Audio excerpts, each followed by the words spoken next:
as we were discussing, we were standing on this auspicious land. And from last, as Sir said, from last 12 months, means starting from 2021, 15th of August, until now, we are traveling many states of the country to spread the message of Sri Aurobindo, to make it reach at common people, the students of the villages and at all the different organizations. Because the mother says, Sri Aurobindo's messages are immortal sunlight radiating over the future. She says, we all belong to the past, but Sri Aurobindo belongs to the future. And all the problems the humanity is now facing, all those problems Sri Aurobindo has foreseen and has found the solution. So the only solution to the problems of humanity is to spread Sri Aurobindo. That's why it is relevant in this age for all the students at least to know about this new age that is coming. So for that, at least we should know at least some drops from that ocean. Because when Sri Aurobindo died on 5th of December 1950, there was a invited talk, and Sadhak TV Kapal Sastri, he was speaking regarding Sri Aurobindo. Someone asked him, tell us something about Sri Aurobindo. He was representing him. Where should he start? He started like this. If Sri Aurobindo is Sri Aurobindo, it does not fall into any category. That means, how can I express Sri Aurobindo?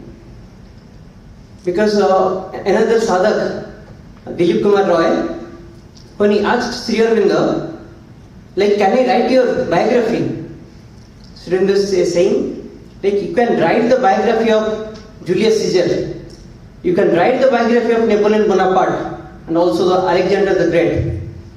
But can you write the biography of Rishi Valmiki? Can you write the biography of Rishi Vasishtha? Because there is nothing on the surface to see.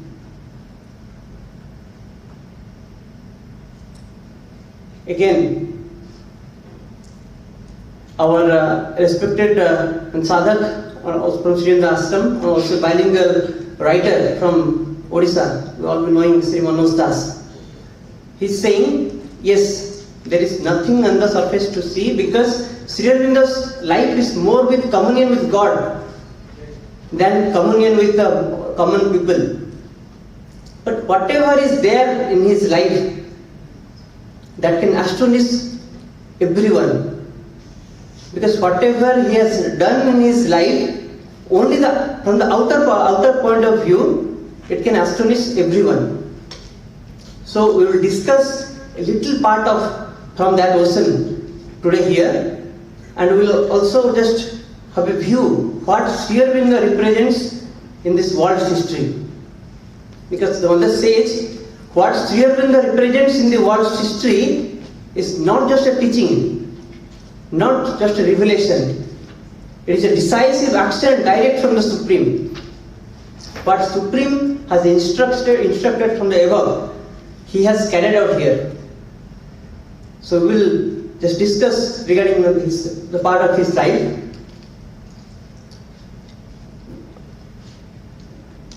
Basically, we talk a little about his life from his childhood.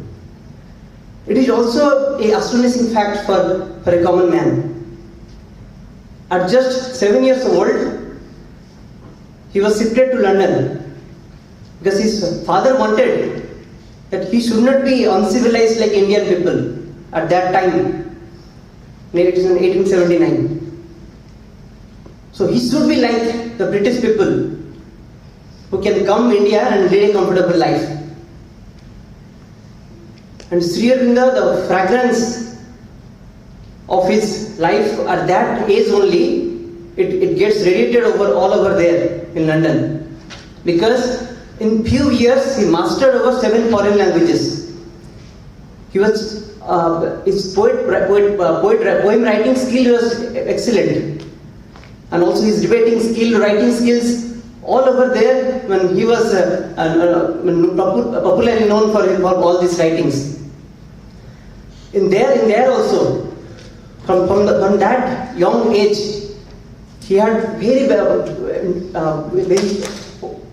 great impact on the similar people of his kind. Because he opened there an organization called Lotus and Dagger and influenced the Indian people there against the British. His father was sending him newspapers so that at least he should know how the Britishers have oppressed Indian people. At the age of 7 only, he has not, from there only he has not seen India. He has known nothing about how exactly the Britishers are oppressing Indian people. But there he started sowing the seeds of freedom. And for that cause only, he had topped ICS exam, the Indian Civil Service, at that time, which is a prestigious exam, and after the passing which he could have in a very good administrative position, very luxurious administrative position in India. But he disqualified himself by not giving the horse riding exam. And then he, at the age of 21 in 1893, he returned to India. That 1893 is very significant for 2 reasons. Because in that year, Swami Vivekananda was traveling from India to US for delivering speech, for representing the Sanatana Dharma. And in that very year, Sri Aurobindo returned from London to India. That is very significant for the future of India, for the destiny of India. When he landed on Abala Bandar, he was feeling like a vast peace descended into him. He was saying that it is the touch of this land of India, because India is just not a land, it is a soul, it has a soul. Then a new journey started when he came back to India. He there put his research on the spiritual treasures, the hidden Indian culture that is lay behind the curtain. Then he made research regarding the Veda, Upanishad, Gita, Mahabharata, Ramayana, and discovered many hidden things which was not yet discovered. Then he entered into the Indian political freedom. And people say, like the period for which Sri Aurobindo stayed in Indian political movement, it was the Agnimaya Yuga of Indian freedom movement. Because his speeches, his articles in Vande Mataram and other magazines and newspapers, it has a very strong impact on the Indian youth. Even some people say, like when he was delivering speech, some young people they were cutting their hands and writing that will not give any service under the British. Such was the power of his speech. And for the first time, Sri Aurobindo, he told, we want complete freedom.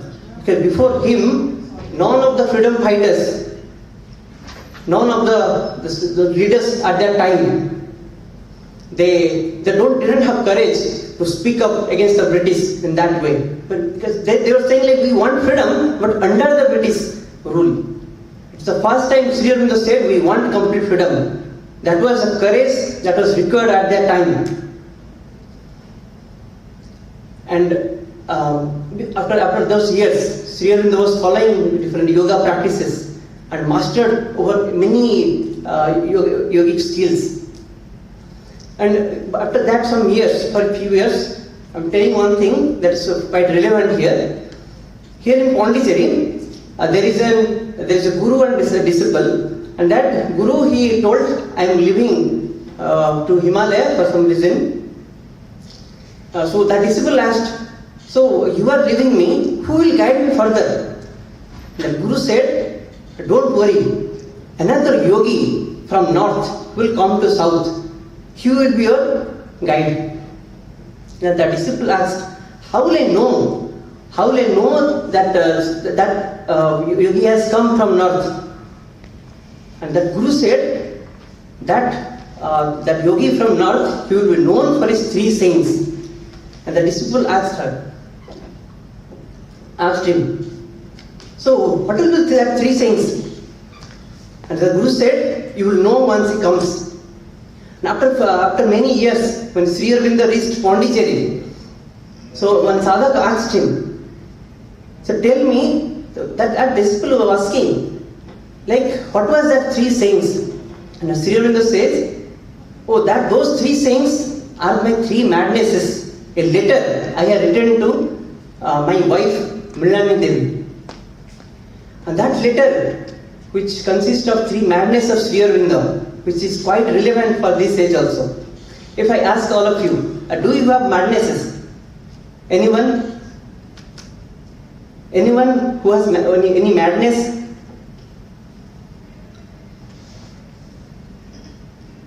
Anyway, I'll ask, what is madness? If this people is mad, he has gone mad. So what is that madness? Can you define it? Abnormality. Yes, abnormality from what? Normal human behavior. Okay. So, anyone has any madness here? Can you say? Definitely. We don't have any madness because we all are in under the human conception, means how we expect humans should behave. We are all under that category. But Sri Aurobindo, he is writing to his wife that I have 3 madnesses. So what is this? What are those 3 madnesses? In his past madness, he is saying that whatever accomplishments, whatever genius, whatever learnings, whatever higher qualifications, whatever positions, whatever wealth I have, this all are given me by God. If I use all those things for my luxury, only for my own purpose, to satisfy to my family, then I will keep. Only what is necessary, absolutely necessary, that only I can use for my family or my personal cause. If any extra thing we're using for my luxury, for my own purpose, to satisfy the unnecessary needs of my life, then I will keep. Is it not a madness? Because we all are in a structure where we all want to earn a lot of money and enjoy our life. But some people is saying, if I am spending any extra money, then I will give. Because these all things doesn't fall into the human conception, how a human should lead his life. In his second madness, he is saying, if God exists, by whatever means, I want to have the direct vision of God. Because there are many religions who say this is a concrete fact that the God exists. But what the so-called religions do, because they repeat the name of the God many times, and the people there show how one pious is. But I don't want all these things. I want to have the direct vision, direct relation of the God. And many saints, many sages, they have shown the path, and they have told that the path is there within my mind and body. So however the address the path is, I will go for that realization and will directly experience the God. He is saying that this is my second madness, and I will stop not till the goal is reached. Then in his third madness, he is saying, my third madness is, the others look upon the country as an inert piece of land, a few meadows and fields, forests, rivers and mountains. But I look upon my country as a mother. I adore her, I worship her as a mother. He's saying, whenever a demon sits on the breast of a mother and sucks his blood, What does a son do? Does he enjoy with his family? Does he sit down for his dinner and lead a luxurious life? Or he goes for fighting? Sri Aurobindo is saying, I have the capacity to deliver this fallen race. Until the end of his life, end of my life, I will fight for this. I have that power. And this is, I will not fight with sword and guns. I will fight with the power of knowledge. I will fight with that spiritual power. And he dedicated his whole life for this. And all these things, all these three madnesses, it can look like it doesn't fall into the human category of thought. Because how can a normal human being think something like this? And he dedicated his whole life for this purpose. That's why he's saying, these all are my madnesses. And he then jumped to the freedom movement completely during that period, 1905 to 1908. And he was termed as the most dangerous man in the British Parliament by Lord Minto. Lord Minto says, as long as Sri Aurobindo is there in Indian political movement, we cannot rule over India. He must be thrown out from this part. That's why in the Alipur false bomb conspiracy case, he was arrested and put into jail. There Sri Aurobindo is asking himself, the God had chosen me for a special cause, for the Indian freedom movement. So why did he put me here in the jail? Then an inner voice comes from within. That inner voice is saying him, already India has achieved its freedom. It has been written in its destiny. You have come here for a greater purpose. You have to work for a greater freedom of India. When India gets free after some years, what will he do with his freedom? How will he utilize that? You have to work for that, not only for India, for the whole humanity, for the whole world. And after 1 year, within that 1 year, he had the realization of Vasudeva in that jail only. Wherever he is seeing that the unknown hand is working. In the rods of the jails, when he's standing in his court, the judges, the lawyer, whoever is standing there, he is seeing Krishna within them, the Vasudeva. That is his realization. He is realizing the unknown hand is guiding my destiny. So why should I worry? That unknown hand will guide me throughout my whole life. And when he was came out of the jail after 1 year, and after a few months, an inner voice came to go to Chandan Nagar. Then again an inner voice came to Pondicherry. And we can say there is a transition in his life, and which changed not only his life but the whole destiny of humanity. Because these 40 years where Sri Aurobindo stayed in Pondicherry, it was, you can say, a golden age. Because after that 40 years of sadhana, he descended a force into this world, which is termed as supramental force.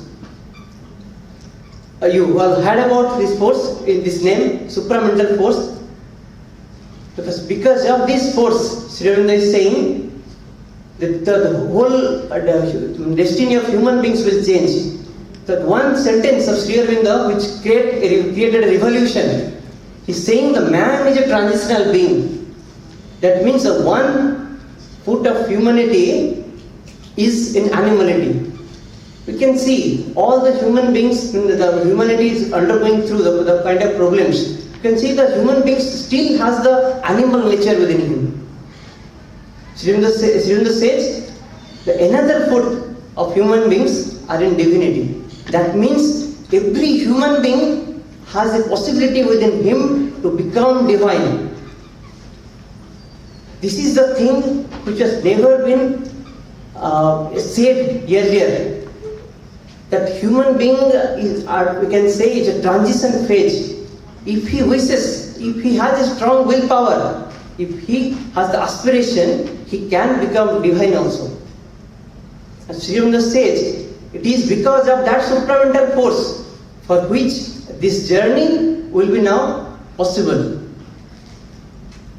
And he says the only solution of humanity is there in a change of consciousness.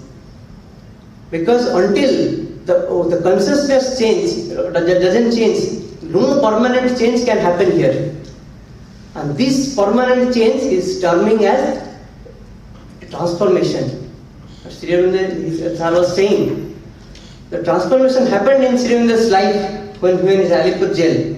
But when Sri Aurobindo made 40 years of sadhana here, he brought a transformation in the destiny of humanity. Just an example. You can say from the change of caterpillar to a butterfly, is it just a change? Can you say it as just a change? No, it's not a change, it's a transformation, because the caterpillar is no more there. It has become a butterfly. However beautiful the caterpillar is, will anyone like him? Will anyone like it? So tell me, however beautiful the caterpillar is, will anyone like it? No. Because caterpillar is caterpillar. Until unless he gets transformed to butterfly, a child will never run after him. Because the inner beauty, the hidden beauty within that caterpillar has now flourished. It was already there, but it was hidden. Sri Aurobindo is saying same thing with human beings. The human being has the seed within him to become divine.